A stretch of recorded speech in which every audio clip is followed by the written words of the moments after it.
Boa tarde, amigos. Estamos abrindo o nosso preliminar à imagem do futebol. Parabéns a toda a nação tricolor. O Grêmio levantando um caneco importante por ano. Ganhou em 2016, depois de algum tempo que não conquistava um título expressivo, ganhou a Copa do Brasil, embora eu não esteja entre aqueles que cheguem à conclusão que título do Rio Grande do Sul não vale nada e que o Grêmio fazia 15 anos que não ganhava até 2016, 2001 a 2016. Eu considero e muito os títulos de 2006, 2007, porque foi contra o melhor Inter da história, e também o de 2010, que coincidiu com o bicampeonato da Libertadores do Internacional. Então, eu sempre entendi que o Grêmio ganhou esses 3 títulos.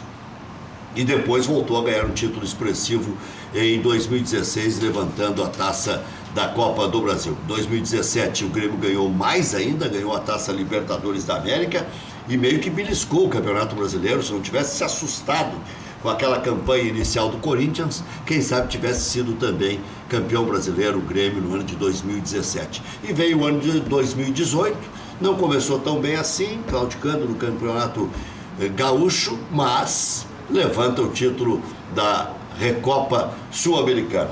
O Grêmio que teve, pela utilização do árbitro de vídeo, a vantagem de jogar as 2 partidas contra 10 homens. O Independiente jogou com 10 lá e aqui, fruto da atitude irresponsável de 2 dos seus jogadores. O Gigliotti lá e o Amor... Meu Deus, agora me deu um branco de... Amorrebieta, meu Deus. E também deixou a perna, acertou o Luan enlouqueceu, o juiz pediu o vídeo e acabou acertando, a meu juízo, nas 2 oportunidades. Houve quem entendesse como exagero a expulsão de ontem. Eu achei exageradíssimo, um lance para cartão amarelo, mas as reclamações que o Grêmio fez ano passado, Rec, no meio da Libertadores, parece que estão surtindo efeito até agora. Boa tarde a todos, obrigado pelo convite. Quer dizer, então valeu a pena fazer. Eu acho que o Grêmio valeu a pena ter essa multa de 370 que o Grêmio tá. Saiu barato a multa. O Grêmio foi beneficiado, eu acho, nos 2 jogos pela arbitragem. Mas no primeiro jogo, o cara deixou o cotovelo. Eu acho. Era um lance para cartão amarelo também. Os dois lances, para mim, são lances para cartão amarelo que não sei por que os juízes foram tão rigorosos assim. Você acha que isso aí é uma temeridade, então, da autoridade para o árbitro chamar o árbitro de vídeo? Não sei. Talvez a existência do árbitro de vídeo faça com que o juiz ache que tem que tomar uma medida mais forte. Eu acho que ainda vai levar um tempo para se ajeitar essas coisas, mas o fato concreto é que foram lances que, se tivessem sido cartões amarelos, a gente ia estar achando normal. Foi cartão amarelo. O técnico do Independiente chegou a dizer o seguinte: lá o juiz então deveria ter pedido também o árbitro de vídeo para expulsar o Jeromel que pisou no jogador do Independiente. Eu vi esse lance também, acho que não era lance foi um lance sem querer. Involuntário. Mas eu acho que vai levar um tempo para as coisas se ajeitarem ainda. Mas o Grêmio, na minha opinião, foi beneficiado. Mas o Grêmio mereceu, né? Vitor Blade, Moraes, Maurício Freitas. O Grêmio criou mais do que o Independiente. Independente se foi 11 contra 10, o Grêmio sempre teve a ponto de marcar o seu gol. E no final também teve sorte. Em 2 lances que a bola poderia ter entrado no seu gol também. Mas o próprio Jael teve várias finalizações, teve aquela bola cabeçada na trave. Várias ruins. Várias tentativas. Várias onde ele foi bizonho. Ele acertou o travessão. E está aqui falando quem defende o Jael pela importância que teve na finaleira do ano, aí, especialmente na Libertadores da América. Ele teve uma cabeçada bonita no travessão, que eu acho que a bola deveria ter entrado, e caprichosamente não entrou, e as outras conclusões foram ridículas. Mas ele bateu bem o pênalti. Ele participava também de outras jogadas, ele tentou incomodar um pouco na frente, algo que não conseguia. Ele é o 4º centroavante do Grêmio. O primeiro que vai ser contratado, o Grêmio mostra que está infeliz com os seus centroavantes. O segundo é o brocador, que foi um negócio de ocasião. O terceiro é o Cícero improvisado. E ele é o 4º centroavante do Grêmio. Então, mas pelo menos marcou um gol ontem, né? Marcou um gol. E aí logo em seguida veio a Bateu bem brincadeira. o pênalti. Bateu bem. E logo em seguida veio a brincadeira. Ele tem mais gols, mais títulos do que gols. Né? Não, Ele tem dois títulos já. Para um gol. Mas tem uma boa parte da torcida que defende, gosta dele, né? Não, a torcida gosta da raça dele, da entrega dele. Mas não basta, né? Ele entra e mexe o jogo do Grêmio, que às vezes está ficando meio previsível, meio devagar, e ele entra e parece que dá uma nova dinâmica. Eu acredito que se o Grêmio jogasse naquele sistema antigo, né, de ponteiros bem abertos, que chegasse à linha de fundo e cruzasse, talvez ele tivesse maior possibilidade de fazer gols. Tipo o que o Jardel fazia. O Jardel Sim, não precisa trabalhar a bola. Um jogador também limitado tecnicamente, né? Mas fazia ele, muitos gols. tecnicamente, ele destoa do time do Grêmio, né? Sim, da mesma maneira, Rec, como eu acho que o Grêmio foi beneficiado pela arbitragem, eu não sou cego e sei que o Grêmio é muito melhor do que o Independente, jogou melhor as 2 partidas e... Não, lá? Acho que sim. Lá, eu acho que sim. Lá o Grêmio jogou 15 minutos. Eu acho que lá ele controlou no segundo tempo. Ele controlou o jogo. De qualquer maneira, ele controlou o jogo, estava sempre sob controle. Mas até o Luan fazer o gol, e foi o único chute do primeiro tempo lá, o único chute do primeiro tempo foi esse do gol do Luan. Já tinha uma bola no poste do Messa e o Groi já tinha feito 1 ou 2 defesas. Eu acho que lá o técnico do Independiente tem razão. O Independiente foi melhor que o Grêmio. Achei parelho. O segundo tempo, quando o Maicon parou de errar passes lá na Argentina, o Grêmio melhorou no jogo. Mas, de qualquer forma, é um handicap favorável do Grêmio. O momento do Grêmio é muito bom e o Grêmio está aproveitando, valorizando todo o elenco, valorizando os jovens, vendendo bem, melhorou o quadro social, enfim, melhorou o relacionamento interno. Tem um presidente diferenciado que logo que tomou posse e começou a trabalhar, eu e algumas pessoas lá próximas que pensam o Inter, ficamos com uma inveja boa de ter no esporte, militando no esporte, um cara como o presidente do Grêmio, né? Acho que tá obstinado, largou completamente a política para se dedicar ao clube. E tem que se ter categoria na hora de ganhar, na hora de perder, e ele na hora de ganhar tem uma categoria diferente. Aliás, eu tenho salientado nas entrevistas do presidente Romildo, tanto na que eu fiz com ele depois do jogo, lá na Conquista em Lanús, como a de ontem. O presidente, quando enaltece a história do Grêmio, ele fala em Saturnino Vanzelotti, Fernando Kreff, fala em Rudi Armin Petri, fala em Flávio Opino, Oli Fachin, Fábio Koff, fala em Irani Santana, fala em Hélio Dourado, salienta quase que todos os presidentes. Deixa, e aqui eu estou dizendo, é observação mesmo, 3 de propósito de fora. Rafael Bandeira dos Santos, Paulo Odoni e José Alberto Guerreiro. As 2 vezes que ele mencionou a história do Grêmio e dá todos os nomes de improviso, ele nunca salienta, como se dissesse, esses aí sim fizeram a história do Grêmio, eu sou só um complemento, eu atuo no conselho de administração, agora esse. E, por que será, né? Pois é, e pula os 3 propositalmente. Como se dissesse, esses não me representam, esses não têm a minha linhagem. Eu não quero entrar em detalhes. E eu acho que o presidente nem precisa disso, mas em todo caso, o presidente aproveitou para mandar um recado para a história.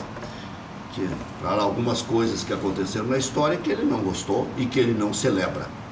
Agora, que me chamou a atenção ontem no time do Grêmio, o toque de bola, retomando praticamente o que havia feito no início do ano passado, que virou destaque em todo o país, né? O toque de bola, que é uma forma de tu não se desgastar tanto em campo, tu acertando os passes, passes curtos e rápidos. Passes curtos e rápidos, e isso sem o Arthur, porque o Arthur é um motorzinho ali, vai ser um desfalque enorme se o Grêmio viesse desfazer, ainda que seja em 2019. Mas foi uma surpresa, porque a gente só tinha visto praticamente esses jogos do Campeonato Gaúcho e esse jogo contra o Independiente na Argentina, e ontem parecia estar com aquele ritmo do início do ano passado. Foi bonito o primeiro tempo do Grêmio ontem, deu gosto de ver, e o Alisson se encaixou muito bem no estilo do jogo do Grêmio. Claro que esse Alisson é um bom Alisson do Cruzeiro, o Alisson do Cruzeiro sempre fez assim, né? Porque ele é daqueles que some de vez, ele é tipo o Fernandinho, só que eu me lembro do bom Alisson do Cruzeiro ajudando o Cruzeiro a ser campeão da Copa do Brasil. E é difícil de entender por que o Cruzeiro liberou esse jogador, mesmo que tenha sido na troca pelo Edilson. No entanto, o Edilson é uma peça rara. Ontem se viu. O Grêmio não tem. O Léo Moura poderia ser, mas tem 38 para 39 anos. O Paulo Miranda é um caricato lateral direito. E o Madison é um pretenso lateral, né? Porque, olha... Eu acho esse rapaz um bom jogador. Ontem ele conseguiu levar um cartão amarelo com 1 minuto e meio. O que tu faz com um jogador que leva um cartão amarelo com 1 minuto e meio, tia? O Alisson. Pô, mas tu tem merecido. O resto do jogo. Merecido, mas ele chegou dando no cara. Isso é complicado, né? Tu faz toda uma preleção, etc. O técnico faz... Não vamos entrar na esparrela. Começa o jogo, 1 minuto e meio, o cara tomou cartão amarelo. Não pode mais entrar forte. Né? O Jeromel também tomou um cartão merecido. Aliás, o juiz teve outra peculiaridade no jogo de ontem. Ele deu 6 cartões amarelos e 1 vermelho no primeiro tempo, depois não deu mais nenhum. Não reparei isso. Não deu mais nenhum. Como eu comentei o jogo, o cara fica anotando, sim, ele não deu nenhum mais. Agora, e aí ele ameaçou no final do jogo e se arrependeu. Já não vou dar mais. Agora é 40. Agora? Eu não vou dar mais nada. Mas eu tenho a impressão, que o árbitro de vídeo vai começar, de repente, a melhorar aquele jogador tido como malandro, chega fora do lance, dá um empurrão e coisa e tal. Aí vai começar a pensar 2, 3 vezes antes de cometer essas infrações, essas malandragens, essas coisas. Às vezes no escanteio, aquele empurra, daqui a pouco vão começar a marcar esses pênaltis, porque tem muita malandragem, né? É uma coisa, eu acho que a gente olha o futebol europeu, poucas vezes se observa uma coisa dessa. Daí se vê um clássico sul-americano, Brasil, um time brasileiro e argentino, aí é cheio de manha, aí aquele jogador mesmo que queria a expulsão do... Qual foi o lance aquele? Que ele se jogou, ficou todo ruim, parecia que estava detonado. Aí daqui a pouco ele se levantou e foi para cima do juiz, não tinha nada. Então, aquele ali também merecia um cartão. Esse que ontem é o melhor juiz da América. Essas coisas assim que são do antifutebol. Né? Ficar se jogando. Que é comum no futebol, especialmente no futebol brasileiro. Tu me conhece desde que começou a minha carreira, porque eu entrei junto com o Vitor. O Vitor já era veterano quando eu entrei lá na Velha Guaíba em 85. E o primeiro jogo que eu fiz foi com o Vitor Bley, o segundo também, o terceiro também. E fui aprendendo com o Vitor, com o Lupe, com o Lazier, com todos. Mas, então, eu sou meio pretensioso, às vezes. Eu vou antecipar aqui uma discussão que vai haver na Semana Grenal. Semana que vem, Grenal já é quase a semana que vem. O condicionamento maior não vai ser para a arbitragem de campo. Vai ser para a arbitragem de vídeo. Condicionamento para a arbitragem de vídeo. É o que vai acontecer. Podem esperar. O condicionamento, o Internacional vai alertar que o Kahneman faz falta em quase todas as jogadas. E faz, né? E faz mesmo. E o Grêmio vai alertar para as constantes reclamações do D'Alessandro, para que não sei o quê, papai. Pode esperar. Já vai começar o condicionamento agora do árbitro de vídeo. Pode escrever o que eu estou dizendo, mas até porque vai se dizer o seguinte, que o Grêmio está sendo, o Dani Dubin já começou a vir. Que está condicionando, que é beneficiado. Tá beneficiado pelo árbitro de vídeo. O Dani já começou o condicionamento. Ano passado o Grêmio fez um documento para a Comebol reclamando. Um dossiê para os patrocinadores. Um dossiê, etc. Bom, o negócio começou a fazer efeito pelo jeito, mas não tem nada a ver com gauchão isso, não tenho essa paranoia, acho que não. Agora, para ser acionado o árbitro de vídeo, o árbitro... O Grenal vai ser decisivo. O árbitro tem que pedir, né? É o árbitro. Tomara. Para o rebaixamento, tu diz? Não, para o rebaixamento não, isso não existe. Então para o quê? Essa possibilidade não existe. Para a classificação do Grêmio. O Grêmio vai precisar de 1 ou de 3 pontos.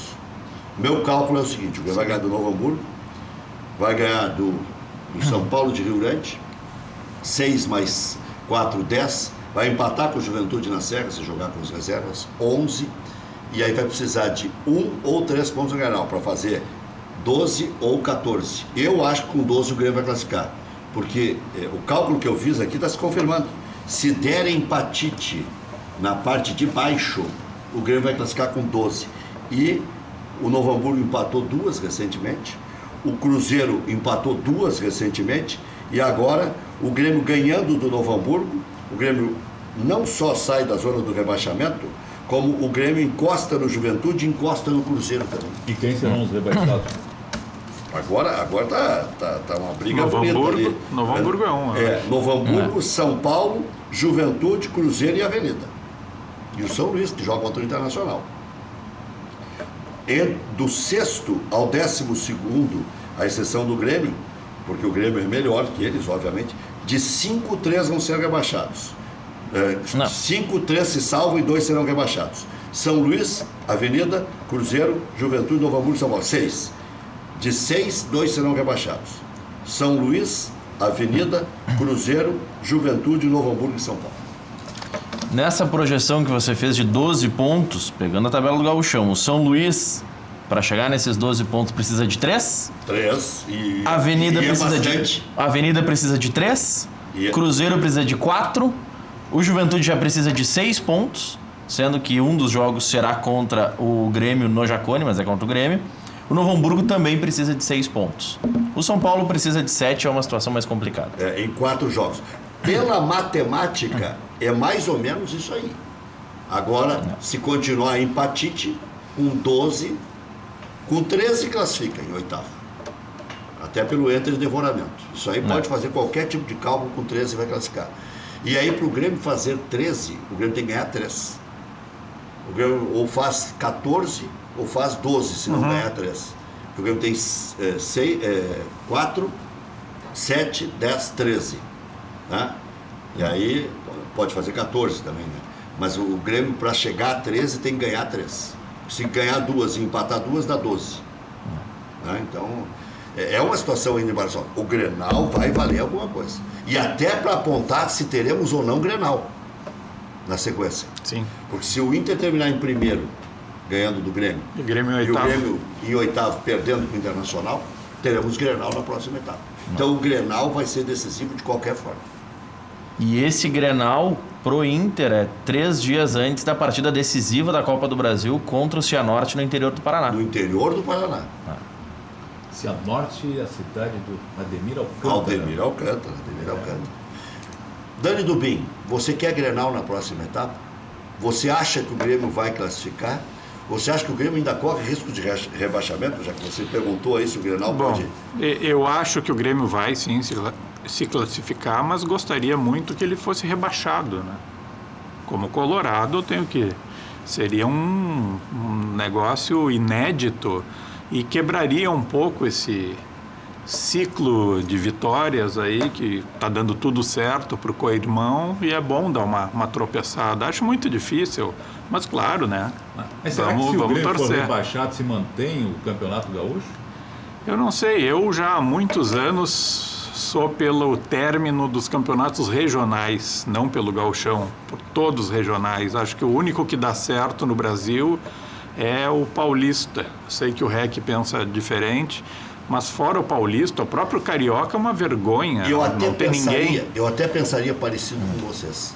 Desde que alguém já tivesse apresentado alguma fórmula execuível.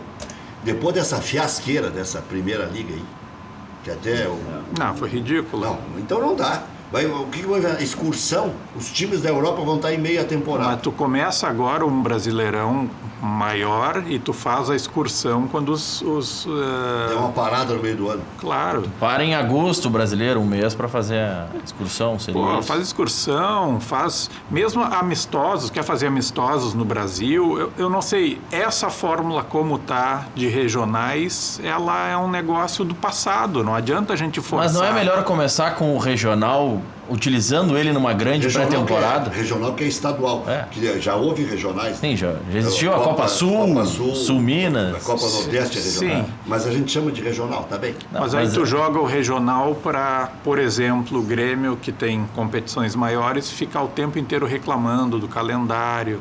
Aí o Inter reclama do calendário porque vai jogar a Copa do Brasil. Sabe, ele não faz mais sentido. Tanto que a resposta de públicos, antes se colocava muita gente no interior quando o Grêmio e o Inter iam para o interior. Hoje, Grêmio e Inter vão para o interior e o estádio está meia boca. Não tem mais, acho, espaço para os regionais no Brasil inteiro. E só não se faz alguma coisa por São Paulo.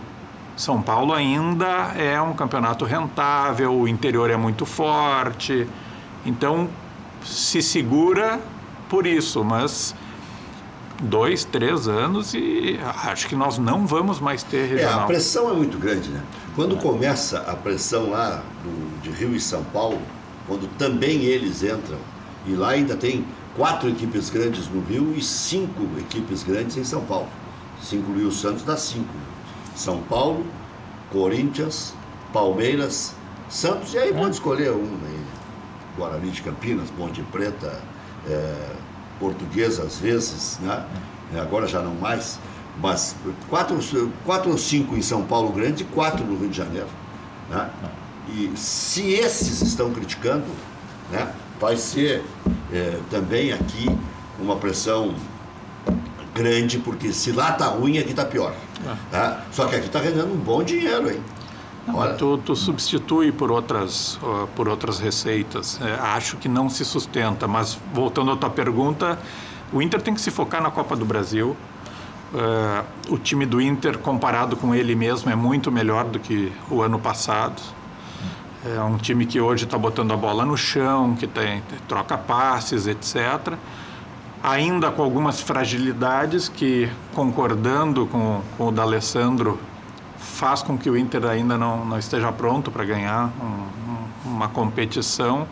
E eu vou citar, a gente estava falando dos laterais direitos do Grêmio, o Inter continua sem lateral direito. Não tem. Continua sem, é só... Tem a esperança no Dudu. A não ser que esse Dudu seja alguma coisa diferente do que ele mostrou nesses 3 jogos que ele jogou, nós ainda não vamos ter lateral direito. A saída de bola do Inter continua ruim, continua lenta. O Inter tem um ataque hoje que está fazendo algumas jogadas interessantes, rápidas, mas a saída de bola é muito lenta. O Dourado, por exemplo, é um jogador que de um tempo para cá joga para o lado e para trás. Ontem eu estava com meu filho vendo o jogo e cada vez que o Dourado fazia isso, ele me chamava a atenção e é impressionante, ele regrediu como jogador de futebol. Não sei o que aconteceu. Ele hoje pega a bola, dá para o lado, dá para trás. E ele é a saída de bola do Inter. Ele e o Edenilson. Se ali não sair rápido, o negócio não vai. Então, continua com alguns problemas, mas comparado com o Inter, muito melhor, né? Acho que a gente pode fazer pelo menos um bom desempenho na Copa do Brasil. Vamos ao lance polêmico de ontem. Quer falar, Maurício, para a gente mudar de assunto? Só para voltar ao lance, porque esse lance foi fundamental. Não para facilitar o trabalho do Grêmio, mas o Independiente com 11 homens poderia complicar um pouquinho mais a vida do Grêmio. Eu digo poderia, porque jogo de futebol não é assim, então. Mas... Foi intencional, sim. E a trava da chuteira estava no peito do jogador do Grêmio, né?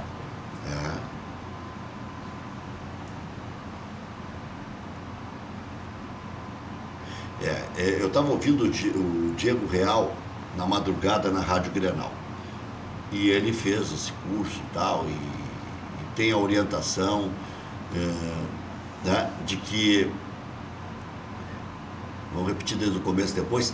Tem uma orientação de que se o cara deixa a sola no peito, é para cartão vermelho.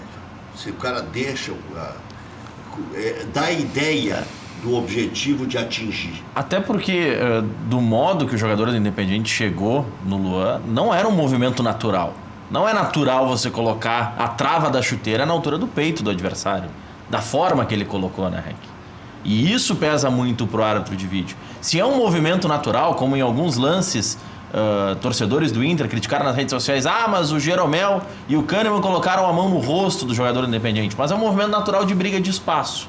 Quando é um movimento não natural, um movimento em que o jogador coloca a trava da chuteira no alto, é difícil. Um pouco indo ao encontro do que diz o Dani Dubin, esse tipo de lance atabalhoado, assim, atrapalhado, seguidamente acontece. O tempo inteiro. E depende da cabeça do árbitro.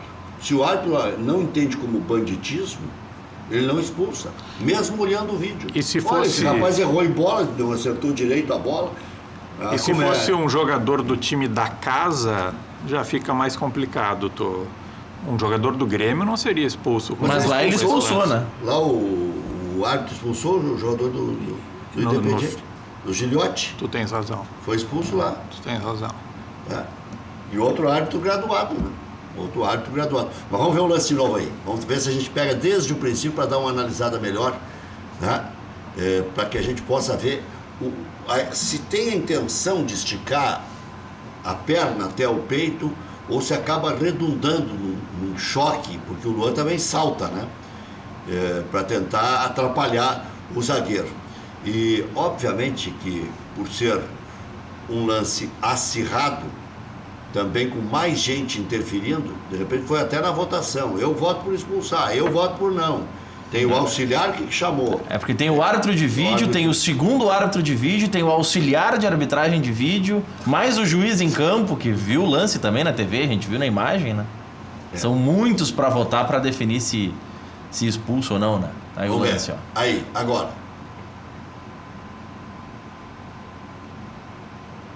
Aí. Ficou com o pé muito em cima. Né? Não sei, tio. Ergueu demais a perna. Pra mim parece lance de cartão amarelo. Mas inicialmente o árbitro não havia dado nem o cartão amarelo. Não, o jogo não tinha parado, claro. É que o Luan também levanta a perna, né? Mas o Luan tá com a perna baixa. Se a gente conferir na imagem, há uma clara diferença do modo que o Luan entrou na bola e que o argentino chegou na bola. O Luan entrou para atrapalhar. O outro ali, entrou para chutar tudo para cima.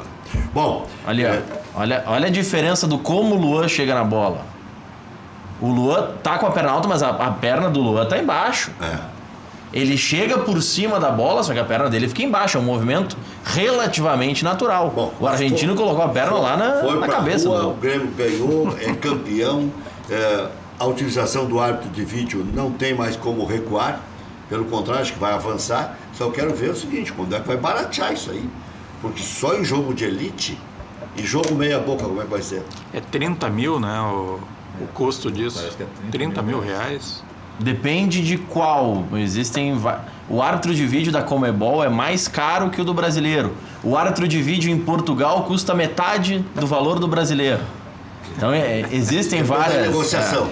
Pois é, o que eu disse, vai demorar um tempo para isso se normatizar, sabe? É que existe a justificativa para isso. Nós estamos vivendo uma nova era, nós somos uns privilegiados. Porque antigamente não mudava nada. A gente chamava que os velhinhos da FIFA se reuniam, pegavam um sono e tal, e no final está tudo certo no futebol, vamos continuar assim. Né? A Schmidt sempre dizia, os julgamentos no tribunal, dizia, eu ia lá cobrir os julgamentos, os caras estavam sempre dormindo. A justificativa do custo elevado do árbitro de vídeo em jogos no Brasil com relação a Portugal é a estrutura de fibra ótica. Os nossos estádios não têm a infraestrutura necessária. O Beira-Rio e todos os estádios da Copa já têm a infra. Então, nesses estádios, custaria um pouco menos ter o árbitro de vídeo. Mas o custo é elevado. E por falar em árbitro de vídeo, a CBF divulgou ontem à noite uma nota, enfim, no seu site, abrindo uma concorrência para empresas que estejam interessadas em operar o árbitro de vídeo na Copa do Brasil. Na Copa do Brasil, o árbitro de vídeo começa nos jogos das quartas de final desse ano. Quartas de final. Nas quartas de final. Então não é quando entram os times... Não é quando entram os times da Libertadores, é na fase seguinte. Ali é oitava. Então, o primeiro mata com clubes da Libertadores, da Copa Verde, campeão da segunda divisão. E da Copa Nordeste. Campeão da Copa Nordeste, mais os 5 agora desse mata-mata inicial. No primeiro mata-mata ali, ainda não. No primeiro não. Quando sobrarem 8... Nos 16 jogos das oitavas de final, são 8 jogos de ida e 8 jogos de volta, não teremos árbitro de vídeo. Nos 8 jogos das quartas de final, 4 de ida e 4 de volta, nesses confrontos, ou a partir destes confrontos, nós teremos árbitro de vídeo. Mas agora, depois de Inter e Cianorte, já são as oitavas de final? Não, o Inter está na terceira fase contra o Cianorte. Da primeira fase eram 80 clubes, passaram 40 para a segunda fase. O Inter passou desta fase e enfrenta o Cianorte. São 20 nesta fase. Depois sobram 10. O Inter passando do Cianorte, os 10 clubes que passam por essa fase participam de um sorteio na CBF. E aí pode ser cruzamento livre, não existe nenhum direcionamento.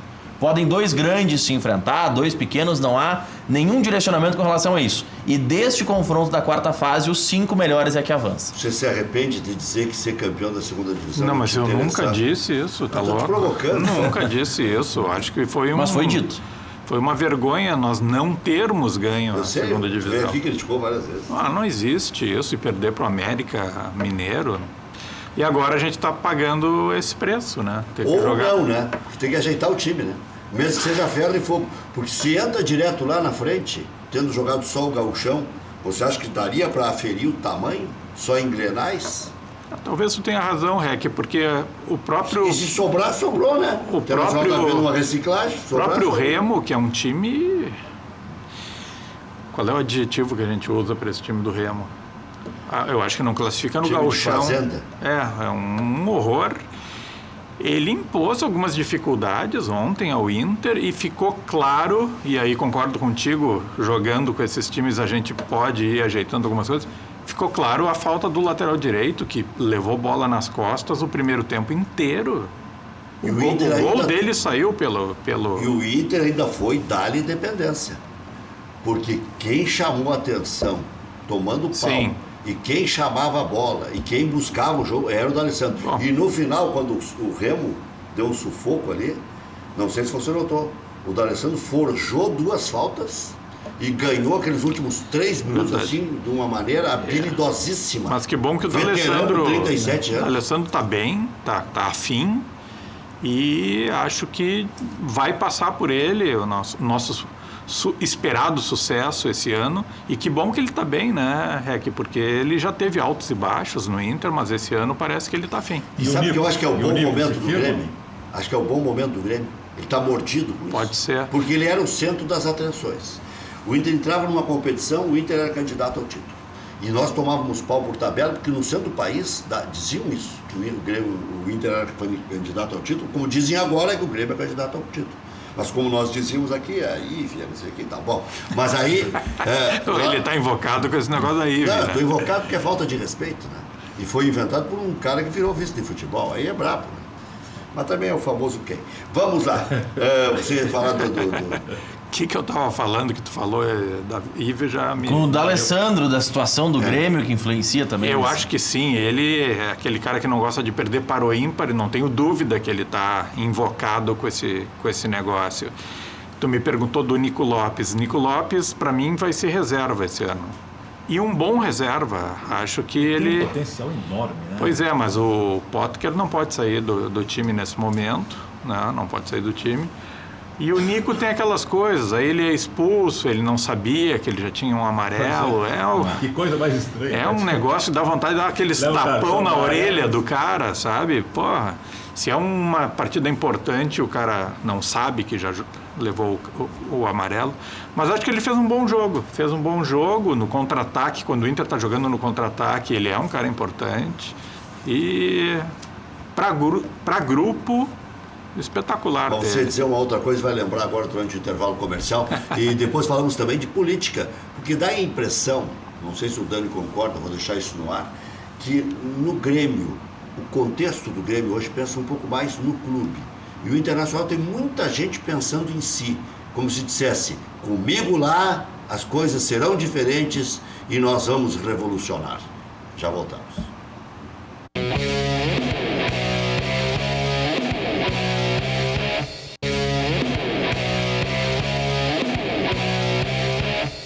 Muito bem, estamos de volta no pique aqui, depois de mais um empate no tempo normal. Grêmio vence Independiente nos pênaltis, 5-4, e conquista o Bi da Recopa. Após o título, o presidente confirmou Duda Crepe como novo vice de futebol.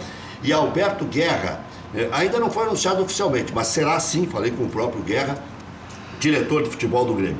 Léo Moura, com dores na coxa direita, preocupa para a estreia na Libertadores. Terça-feira, lateral, deixou o campo mais cedo ontem. O Grêmio pode ter um lateral direito improvisado ou então o Madison, que está se recuperando. No Inter, Colorado começa perdendo, mas vira e está classificado para a próxima fase da Copa do Brasil. Gabriel Marques fez o gol paraense, enquanto Damião desencantou e Edenilson marcaram para o Internacional. Adversário da próxima fase da competição será o Cianorte, que ontem à noite eliminou o Criciúma nos pênaltis. Hoje o CBF define as datas e os horários dos confrontos. No domingo, Odair vai escalar reservas contra o São Paulo pelo Gauchão.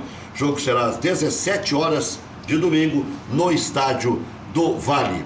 Bom, na Libertadores ontem, placar agregado 3-2 para o Nacional do Uruguai, que ontem ganhou de 1-0 do Banfield. Nacional classificado. Jorge Wilstermann e Vasco, placar agregado 4-4. O Jorge Wilstermann ontem meteu 4-0 no Vasco, que jogou 15 minutos com 10 homens. Nos pênaltis deu 3-2. O goleiro do Vasco pegou 3 pênaltis. É que eu vi um pouco desse jogo. Eu vi um pouco desse jogo enquanto secava um pouco o Grêmio e via um pouco o Vasco, né? Tortura, para quem fazer em casa. Não, eu queria sugerir para quem ainda diz que o Paulão devia ter recebido mais uma chance no Inter, dá uma olhada no tape desse jogo. O Paulão... Foram 4 gols de cabeça. Não, mas era um negócio inacreditável. O Paulão estava com alguma coisa. Não, ele é ruim, é um jogador ruim. Mas ontem ele foi inqualificável. E hoje tem Guarani contra Júnior Barranquilla às 9h30 da noite. Já voltamos.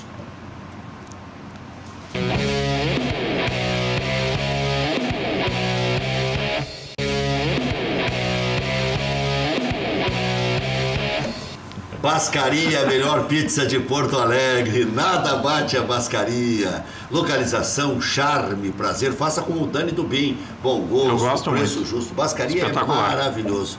Comendador Caminha 324, em frente ao Parcão. Peça também em casa. Melhor custo-benefício. E agora está mais barato ainda. 3061-6262. Estamos junto com a crise. Vai baixando, não, baixando também. Quer saber onde encontrar combustíveis de qualidade, promoções especiais, atendimento de primeira? Pergunta lá no Posto Boqueirão. O Posto Boqueirão conta com a confiança da marca Ipiranga e tem os melhores serviços personalizados para o seu veículo, da troca de óleo até aspiração de tapetes e estofados, calibragem, verificação de 15 itens sem pagar a mais por isso. Confira também a loja de conveniência com um espaço agradável para seu lanche ou cafezinho, e a Beer Cave, que é um freezer, que é uma verdadeira caverna com as melhores bebidas. E atenção, clientes do Posto Boqueirão, segue o desafio, responda a pergunta e seja contemplado com uma surpresa incrível. Qual o posto que tem quilômetros de vantagens? Possui gasolina de qualidade, atendimento personalizado? Posto Boqueirão, em Canoas, na Avenida Boqueirão, em frente ao Ginásio de Esportes SP e também em frente ao campus da Ubra, aqui em frente ao campus da Ubra.